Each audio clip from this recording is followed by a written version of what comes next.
Bonsoir à tous, bonsoir à toutes, soyez les bienvenus. En tout cas, c'est une joie pour nous de pouvoir partager ensemble la parole du Seigneur. Ce soir, le thème, c'est l'épreuve révèle notre attachement à Dieu. C'est vrai que nous pouvons passer par des moments compliqués, difficiles dans notre vie. Et nous nous demandons parfois, est-ce que ça vient de Dieu? Est-ce que c'est Dieu qui fait en sorte que je passe par des moments de douleur, de difficulté?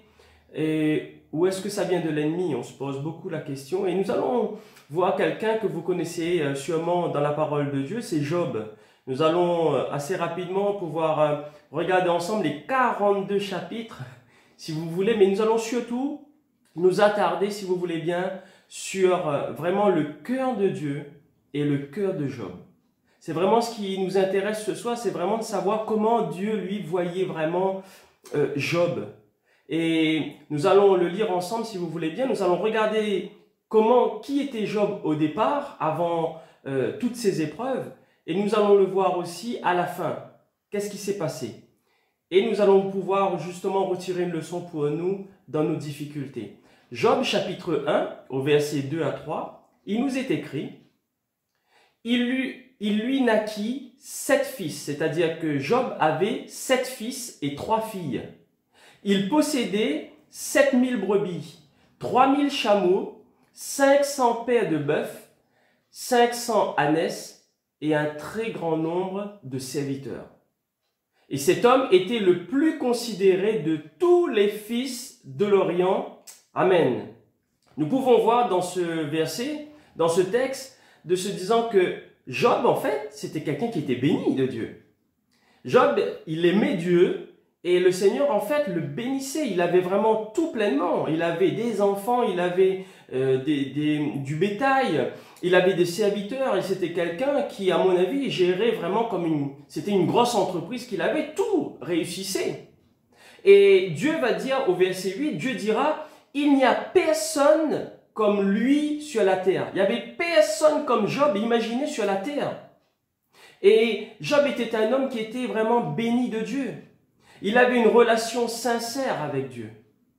D'ailleurs, dans ce même verset 8, il nous est dit que Job était un homme, en fait, qui était intègre et droit. Et nous pouvons voir, du chapitre 1 jusqu'au chapitre 42, que Dieu est fidèle à son serviteur Job. Dieu n'a jamais abandonné Job. Mon frère, ma soeur, Dieu ne nous abandonne jamais. Mais une chose est sûre, c'est que nous avons lu que Job était un homme qui était intègre, un homme qui était droit aux yeux de Dieu, pas aux yeux des hommes, aux yeux de Dieu. Alors imaginez ce qui est exprimé à l'extérieur. Si à l'intérieur de lui-même, Dieu dit que Job était un homme intègre et droit, dans son cœur, imaginez vraiment de ce que Job pouvait faire autour de lui. C'était quelqu'un, moi j'imagine, c'était quelqu'un qui était aimé de tous.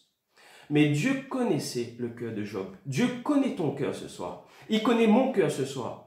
Ne regardez pas l'épreuve, mais regardez en notre relation avec Dieu. Regardez vraiment à notre attention. Regardez vraiment à notre attachement à Dieu. Et c'est ce qui va nous permettre de pouvoir surmonter l'épreuve.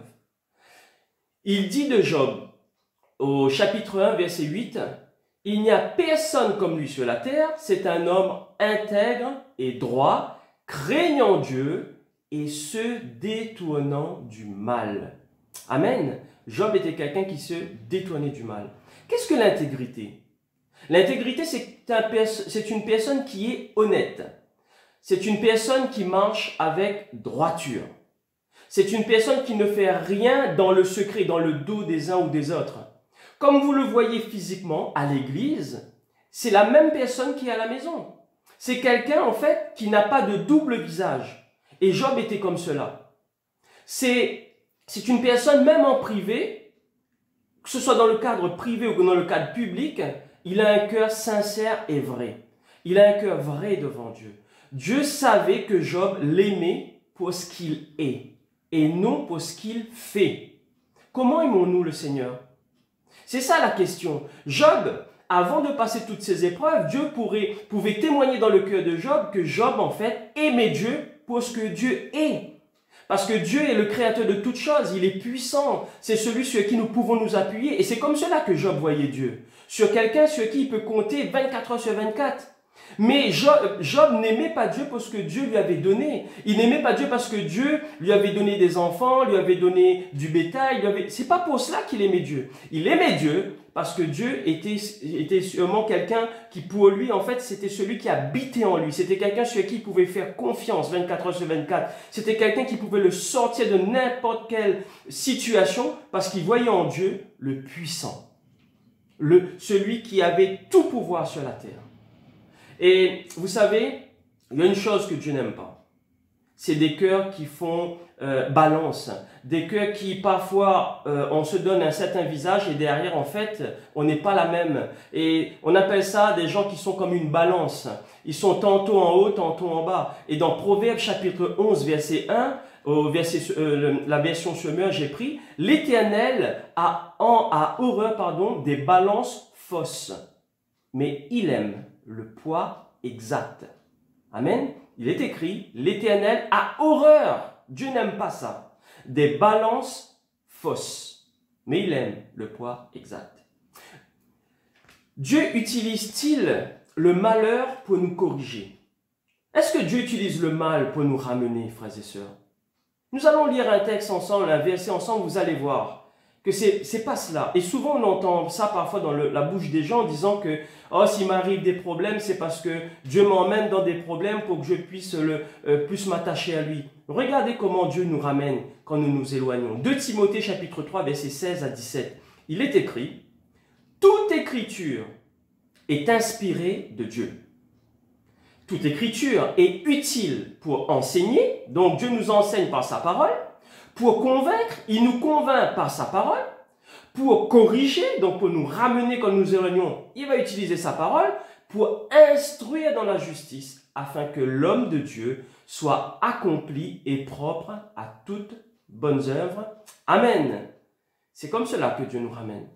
Dieu va pas nous ramener dans le chemin droit en nous envoyant des problèmes. Et parfois, dans l'exemple de Job, nous pouvons entendre parfois des gens disant, mais Job, il est passé par tous ces problèmes parce qu'en fait, Dieu avait un plan comme cela et donc lui envoyait plein de malheurs. Non, non, Dieu utilise sa parole pour nous convaincre, pour nous corriger, pour nous instruire. Corriger dans le sens de ramener quand nous nous éloignons.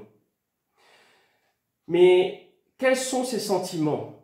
Quels sont les sentiments de Dieu envers nous? Le psaume 145, versets 8 et 9 nous dit « L'Éternel est miséricordieux. Il est compatissant, lent à la colère et plein de bonté. L'Éternel est bon envers tous. » Mon frère, ma sœur, l'Éternel est bon envers toi. Il est vraiment bon envers chacun d'entre nous. Et ses compassions s'étendent sur toutes ses œuvres. Amen. L'Éternel est miséricordieux et compatissant. Jean 3,16 nous dit « Car Dieu a tant aimé le monde. Dieu nous aime tellement qu'il a donné son Fils pour chacun d'entre nous, afin que nous puissions être sauvés. » Dieu nous aime, Dieu vous aime, frères et sœurs. Et ce n'est pas Dieu qui envoie le malheur dans votre vie. Non, l'ennemi de nos âmes. La volonté et le cœur de Dieu pour Job, c'était de bénir Job. Et nous pouvons le voir. Regardez, tout à l'heure, nous avons lu au début, le chapitre 1, que Job était un homme béni. Et bien, regardez ce que Dieu fait dans le cœur de Job, dans la vie de Job, à la fin. Job 42, verset 10, il est écrit que l'Éternel rétablit Job dans son premier état. Ça, c'est la volonté de Dieu. Quand Job eut prié pour ses amis, et l'Éternel lui accorda le double de tout ce qu'il avait possédé. Amen. En fait, le Seigneur, effectivement, avait donné beaucoup de bénédictions à Job, mais il est prêt à le redonner encore, c'est-à-dire que le Seigneur, en fait, ce qu'il veut, c'est que vous soyez vraiment dans une bénédiction totale, parce que Dieu vous aime. Dieu aime Job. Dieu nous aime. La volonté de Dieu est de rétablir notre situation quand ça va mal. Le psaume 91, que vous connaissez sûrement, versets 1 à 3, il est écrit « Celui qui demeure sous l'abri du Très-Haut repose à l'ombre du Tout-Puissant. Je dis à l'Éternel, tu es mon refuge et ma forteresse, mon Dieu en qui je me confie. Car c'est lui qui te délivre du filet de l'oiseleur, de la peste et de ses ravages. Amen. » Le Seigneur est notre refuge et notre forteresse. Maintenant, la question. Pourquoi, à ce moment-là, le malheur touche la vie de Job? Puisque je vous ai dit tout à l'heure, effectivement, que Job était béni de Dieu. Nous avons vu dans le chapitre 1 et nous l'avons vu dans le chapitre 2. Mais entre ces deux chapitres, il y a plein de malheurs qui s'est abattu sur Job. Il a perdu ses enfants, il a perdu son bétail. Ses amis nous ont tourné le dos. Mais pourquoi le malheur a touché la vie de Job? Eh bien, regardez. Moi, j'ai une question pour vous avant d'aller plus loin. Qui est Dieu pour vous, frères et sœurs? Est-ce qu'il est votre refuge? Ou est-ce que dans votre cœur, dans votre pensée, vous pensez que Dieu est celui qui vous envoie le malheur? Regardez dans le psaume 34 au verset 19 ce qu'il est écrit. Le malheur atteint souvent le juste. Le malheur atteint souvent le juste. Mais l'Éternel, lui, il en délivre toujours. Vous voyez la volonté de Dieu? C'est de nous délivrer du malheur. Ce n'est pas Dieu qui envoie le malheur. Dieu délivre ses enfants. Dieu veut bénir ses enfants. Et Dieu vous aime ce soir. Mais qui est à l'origine du mal, de l'horreur dans la vie de Job? Qui est à l'origine du mal dans notre vie? 1 Pierre chapitre 5 verset 8. Vous connaissez aussi, il est écrit. Votre adversaire, le diable, rôde comme un lion rugissant, cherchant qui il dévorera. Voilà celui à qui est la cause, celui qui est vraiment à l'origine du mal. Votre adversaire, le diable, il rôde, il cherche comme un lion rugissant, cherchant qui il va le dévorer.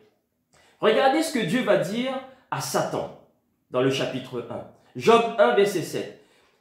Nous avons lu juste avant que Satan, il rôde comme un lion. Il va se promener pour chercher qui va dévorer. Regardez la question de Dieu. Job chapitre 1, verset 7. Il va dire à Satan, d'où viens-tu? D'où viens-tu? Et Satan répondit à l'Éternel, oh, de parcourir la terre, et je m'y promenais. Vous voyez? Mais Dieu savait que Satan, il avait les regards sur quelqu'un. Il était en train de rôder vers quelqu'un. Mais Dieu savait sur qui Satan a jeté son regard. Dieu savait où Satan rôdait. Et regardez ce que Dieu va lui dire. Il demande au verset 8, « As-tu remarqué mon serviteur Job ?» Vous voyez que le Seigneur, en fait, Dieu savait que Satan était en train de rôder autour de Job. Quand il voyait que Job était un homme béni, qui était un homme qui était protégé par Dieu, et il était là en train de chercher des failles. Mais comme Job avait un cœur qui était intègre, un cœur qui était vrai envers Dieu, il n'avait aucun accès. Regardez, pour l'accusateur, Job était attaché à Dieu par intérêt. Oui, parfois nous pouvons être attachés à Dieu parce que nous sommes bénis, parce que nous avons une maison, nous avons la santé, nous avons une famille, nous avons un travail. Alors, à ce moment-là, il est facile pour nous d'aimer Dieu. Mais quand l'épreuve arrive, quand la santé ne va plus, quand les difficultés, quand on perd notre travail, est-ce qu'on aime toujours le Seigneur? Job était un homme qui était intègre. Il aimait Dieu, quoi que ce soit la situation. Et regardez au verset 9. Regardez ce que Satan va dire à Dieu au verset 9. Si Job t'est fidèle, répliqua l'accusateur, est-ce gratuitement? Ne le protèges-tu pas de tous côtés, comme par une clôture, lui, sa famille et ses biens? Tu as si bien favorisé ce qu'il a entrepris, que ses troupeaux soient répandus dans tout le pays. Mais si tu oses toucher à ce qu'il possède, il te maudira ouvertement. Voilà ce que Satan dit à Dieu, en disant que Job, il t'aime. Tu dis que Job t'aime, mais Job t'aime par intérêt. Mais Dieu connaît le cœur de Job. Il savait que Job l'aimait vraiment pour ce qu'il est et pas pour ce qu'il avait. Alors, verset 12, le Seigneur dit à Satan, dit à l'accusateur, « D'accord, tout ce qu'il possède est en ton pouvoir, mais ne touche pas à sa personne. » Alors, l'accusateur s'est éloigné de la présence du Seigneur. Amen. Dieu va dire à Satan, tout ce qu'il possède, puisque pour toi, il m'aime par intérêt, mais moi, je connais mon serviteur Job. Je sais qu'il m'aime vraiment. Je sais qu'il m'aime, pas par intérêt. Il m'aime avec un cœur vrai. Comment aimons-nous le Seigneur ce soir, frères et sœurs? Et vous voyez, Job va avoir une difficulté, il va avoir des épreuves. Il va perdre même ses proches dans cette épreuve. Mais Dieu connaissait le cœur de Job. Le Seigneur va dire à Satan, mais tu ne touches pas à sa personne, ne touche pas à son cœur. Ne touche pas ce qu'il y a au plus profond de lui-même, parce que c'est sincère et vrai. Et vous savez, Jean chapitre 10, verset 10, Jésus dira, le voleur ne vient que pour dérober, égorger pour détruire. Mais moi je suis venu afin que mes brebis aient la vie et qu'elles soient dans l'abondance. Amen. Dieu est venu pour nous donner la vie. Vous avez la vie de Dieu en vous, frères et sœurs. Vous savez, nous chantons ce chant assez régulièrement. Oui, j'ai la vie de Dieu en moi. Job le vivait. Il savait que Dieu était en lui. Il savait que tout était possible à Dieu. Malgré l'épreuve, malgré les difficultés, malgré les problèmes de santé qu'il avait, il avait perdu ses enfants. Ce qu'il savait, c'est que Dieu était fidèle. Pour l'accusateur de nos âmes, Job aime Dieu parce qu'il est béni, parce que tout va bien, parce qu'il est protégé, gardé de Dieu. Mais si Job, frères et sœurs, si Job servait Dieu par intérêt, il n'aurait pas tenu dans l'épreuve. Mais Dieu savait que Job avait un cœur vrai. Comment est notre cœur ce soir devant Dieu? Est-ce que nous aimons le Seigneur vraiment? Est-ce que nous l'aimons vraiment sincèrement? Parce que si vous aimez le Seigneur comme Job, sincèrement, que vous êtes intègre, que nous sommes intègres, vraiment que nous cherchons vraiment à aimer Dieu en vérité, alors même si vous passez par des difficultés, par la maladie, par des épreuves, par des situations compliquées, difficiles dans votre famille, croyez-le que Dieu est là pour rétablir la situation. Et il rétablira la situation, vous savez pourquoi? À cause de votre cœur qui est sincère et vrai. À cause de votre attachement à Dieu. Je vais conclure. L'épreuve va nous révéler le cœur de Job et la fidélité de Dieu. L'adversaire va supprimer tous les biens de Job, et même sa santé, même sa famille.